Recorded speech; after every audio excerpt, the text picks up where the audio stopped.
Hello friends, Assalamu alaikum to all of you. Welcome back with lesson with suggestion audio. Today I have brought very important lesson for you, and today we are going to discuss the voice. So first of all, we should know that what is voice, what does it mean, what is the importance of voice, why we use the voice, and what does the voice mean, why we use the voice in our daily life sentences. First of all, one point I should mention you that voice plays very important role in our speaking. While we are speaking, we must use the sentences that have no voice, active voice, and a passive voice. And another point is that whenever we attempt any kind of the competitive exams, just like the CSC exam, and in any kind of the competitive exams, in the English section, you have been given the dual dialect and which you have been given the voice sentences. So that's why voice plays very important role. So that's why I thought that I should make a lecture on the voice. So today I am here with a very important lecture. That's why. So let's learn what is voice and why we use the voice. So first of all, I am going to tell you that voice is a form of verb. First of all, we should clear this line that what does the voice mean? Voice is a form of verb. What do we mean from this sentence? I have written that voice is a form of verb. You know that form means kind of the structure. Verb, an action word. Verb shows an action. I need to show another thing, the state, position, and existence. But whenever it comes to especially voice, verb shows an action. So verb is an action word. But you said you can see that I have written that voice is a form of verb. So voice always shows an action. It is a part of the action. But whenever we have been given action in the sentence, so that's why we transform it from the active to the passive, from the passive to the active. We can change it sentence. But if there is no any type of the action in the sentence, we can't change it because voice is completely related with our action. So there are two main kind of the voice. First of all, there is active voice and another is passive voice.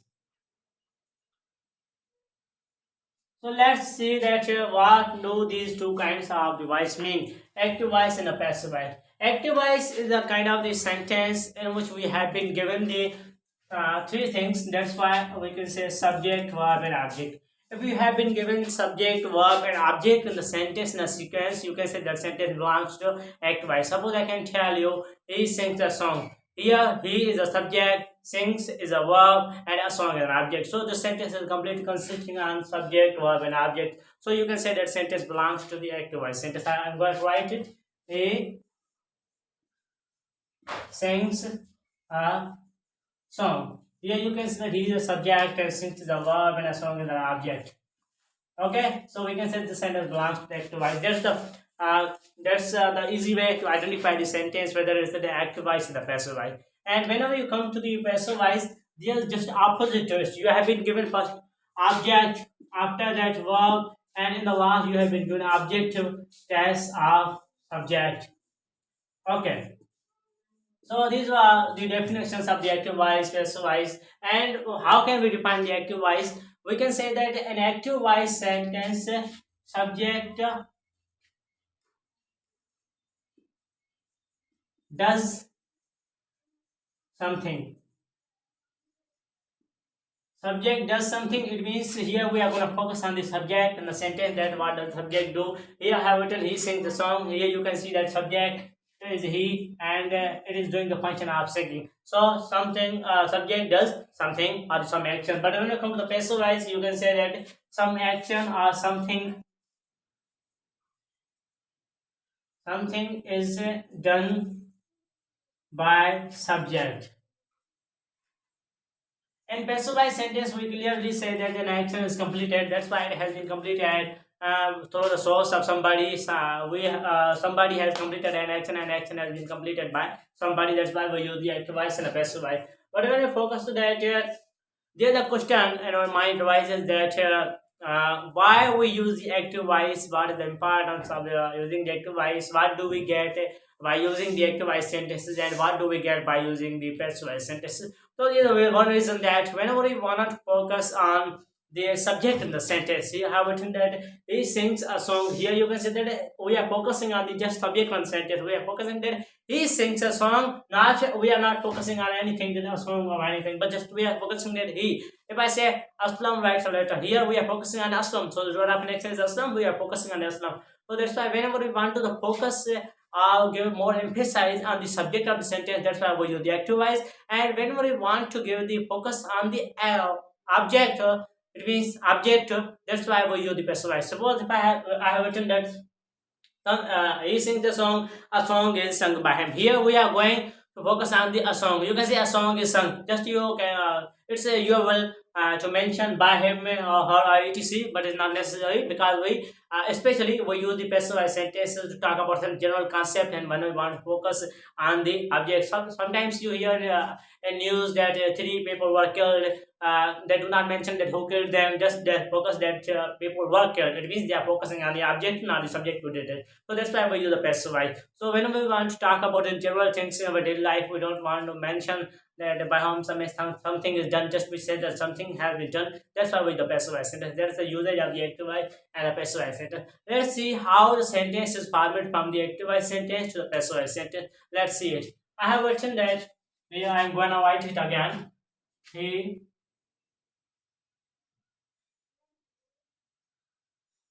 writes a story.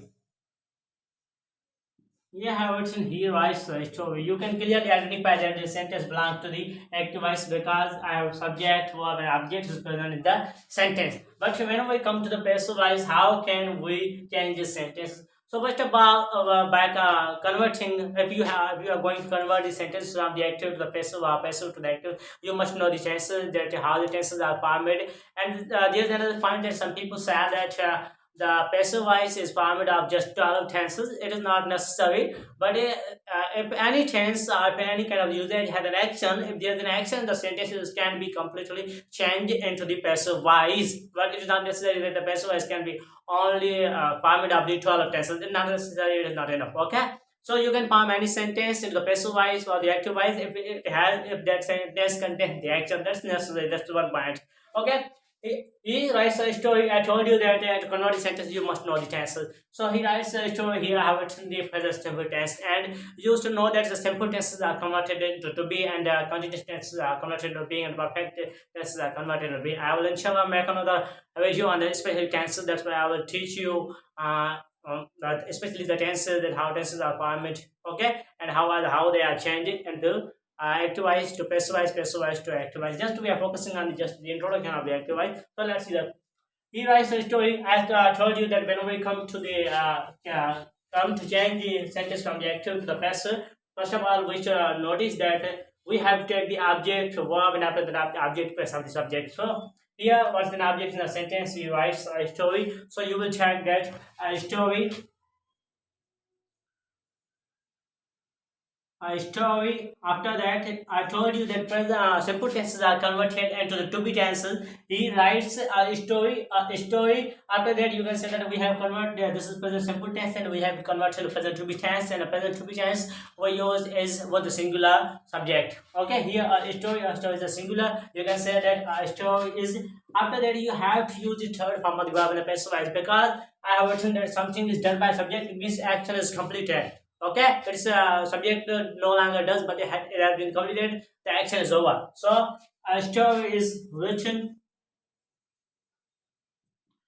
After that, we have used by in the passive voice. Why we use the by in the passive voice? What reason behind that? Because we show the source. That by whom, by whose source this action has been done. That's why we use the by to show the source and the sentence. So a story is written by him. Okay. Here we have used the objective case of the subject he. And these are this is the formation of the simple sentences when we come to the form them active to the passive to the active. But when we come to the especially imperative sentences, the passive of imperative sentences is totally difficult and it's very important to learn. So I'm going to teach you the passive of the imperative sentences, how they are formed. So let's I'm gonna remove this word and write the imperative sentences. Okay.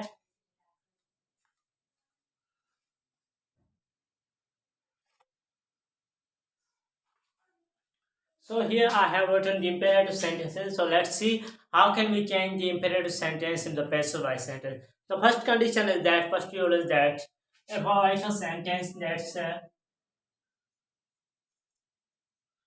write a story. This is an imperative sentence. How can we say that this is an imperative sentence? Because we have learned that imperative sentence This is your request, prohibition, order, suggestion, etc. And there is no any subject especially mentioned, but there is a subject understood you. That's why if we say write a letter, it means if someone is in front of us, we can say to him to write a letter. If somebody is sitting at home, we cannot say him to write a letter. Okay.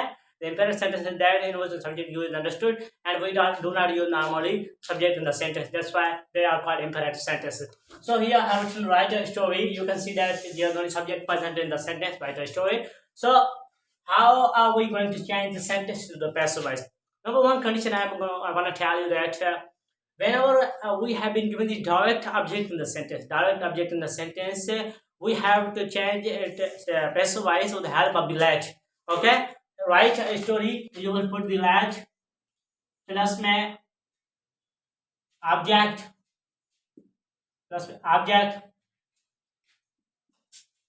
be third form of verb. Okay, you have to form this structure. If we have been given the direct object in a imperative sentence, let object be third form of verb. How can we form this? Let object a story be written. Okay, let a story be written. Then we format the sentence. I told you that the sentence contains a direct object. If a sentence is going to contain the is not going to contain the direct object, how can we change it? Suppose if I give an example that come here. What? Come here. Here you can see that there is no any object present in the sentence. How can we change it? So I told you that when we use that when we have been given the object in the sentence, there is no object. How can we change the sentence? So in this kind of the structure, if you have been not given any about the object, you are ordered to, you are suggested to, you are requested to based on the condition. So here the sentence is an order. So you can say that you are ordered to come here. How can we change it? You are ordered to come here. But one thing I want to mention you that many people say that we can change the passive voice with the passive voice of the imperative sentence with two ways.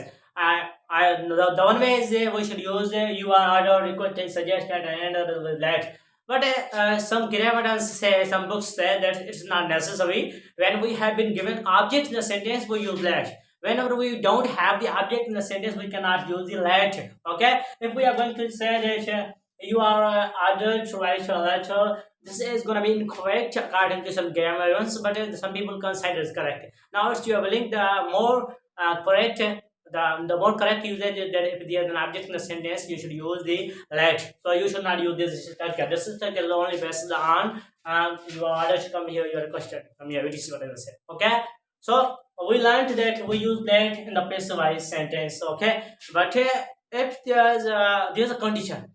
So if there is a sentence which contains let and that's not assertive or the imperative, if you have been given the let in the imperative sentence, how can we change it? If I say that let him go, how are you going to change this sentence? Here already let is present in the sentence. How is it possible? Okay, don't worry. Let him go, we will take first of all object from the sentence. Let him go, it means here he is an object. You will take object he. After that, you have to use should be allowed to in the place of let. So let means allow. So some people use say that he should be let, they do not use allow. Okay, so it's incorrect. You should change let into the allow in the passive sentence. That is incorrect. If you want to have proof, so you can study it on Michael Swan. Practical English is written by Michael Swan. Okay, let him go. He should be allowed to go. But here you saw that let was an imperative sentence. But if we say that if we are going to change this sentence to assertive sentence, I say that I let him go. Okay, I let him go. First, the sentence was an imperative. There was no any subject, so we change it. Okay. Now, if you have been given let as a main verb in the sentence, so how are you going to change it? I let him go. Here's the same point. First of all, you have to take the object from the sentence. Okay, let him go. Here, object is him. He. After that, this sentence is an assertive sentence, and the sentence belongs to the present tense. You can say that it is present tense or the past tense because the second form and the first form of let is let. So you can change it in the past or the present. It's according to your wish. I let him go, but I'm going to change it in the present tense. Okay. And if I'm going to inside it in the present tense. I let him go. This sentence in the present simple tense, and when we convert the present simple tense to passive, like that's why we use it and the to be structure and the to be tenses. I let him go. You will use he is because we use is to be verb with he, she, it, and a single name subject in the to be tense. He is after that you are going to change the lash into allow. He is allowed. He is allowed to go by me.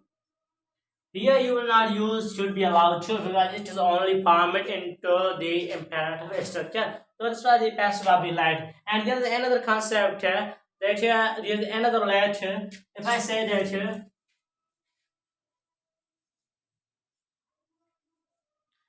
let's play a game.